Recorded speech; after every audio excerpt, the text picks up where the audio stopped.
After your second year in Orlando, you know, it was sort of the question, like you said, athletically, in that time in the league as well, because that was before Steph Curry changed the game. Yeah. Athletically, you weren't one of the top athletes. I wasn't strong enough. That was the biggest thing. You know, and so you go to, I think Otis Smith is the GM at the time. You go to him and have a conversation in between your second and third year about your place on the team, whether or not you wanted to still be there. And subsequently, that ends up being the year where you sort of break through. Mm-hmm. What was that conversation like between you and Otis, and why did it eventually, as you were walking out, why did the decision remain that you were going to stay in Orlando? Throughout that year, like, Stan was great because you could have conversations with Stan, and he was transparent. You know, he was transparent. So we would meet throughout that year, you know, because when the season started, it was like you're in the rotation. I think I played like 7 minutes the first night, 6 minutes the next night, and then I was out of the rotation the third game. By the third game, I'm like, then after the third game, I had a horrible back spasm in practice we were doing like this one-on-one closeout drill. It's funny, I got hurt so many times in practice with Stan on one-on-one closeout drill. I literally ripped 2 abdominal muscles in shoot around trying to close out on Jason Richardson. He was working too damn hard, man. Oh my God. You heard what Iverson said. So throughout that year, it was a conversation, and it wasn't like I want to be traded. I want to be traded.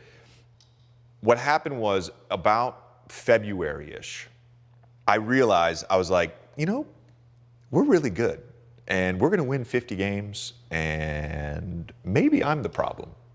So I went to our strength coach, Joe Rogowski, and I said, hey, I gotta get stronger. I gotta change my body. So I laid the groundwork, and I knew I wasn't going to play a lot. I laid the groundwork for my entire offseason, the last 2.5 months of the regular season, and just really became maniacal about lifting. I know I was already like a well-conditioned guy, even more so with like Joe used to joke, he would, in the off seasons in Orlando, he would be like, all right guys, we're gonna meet on the track. This is in the summer in Florida.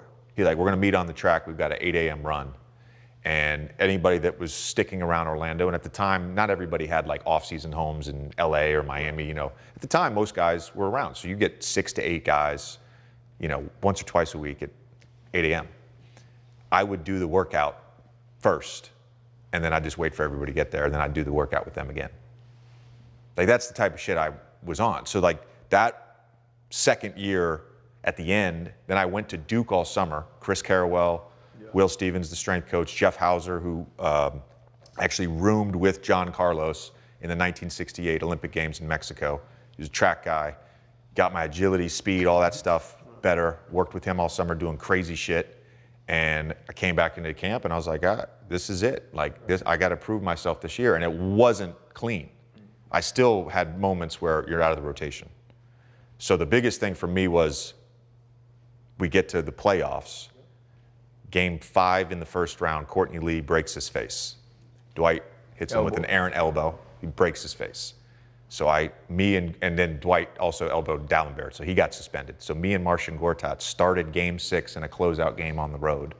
And then I ended up starting all 7 games against the defending champion Boston Celtics and guarded Ray Allen, my childhood idol. Right. We win the series, and then I'm, 2 weeks later I'm guarding Kobe Bryant in the NBA Finals. So like that, although it wasn't clean, it wasn't, like, that's the thing people don't understand. It's never pretty. Like to get out of I was in the mud. I was in the mud. To get out of the mud, it's not pretty. It didn't happen overnight. I didn't say, I'm gonna make this change and then the next season I average 20 points a game. No, it doesn't happen that way. Not in professional sports.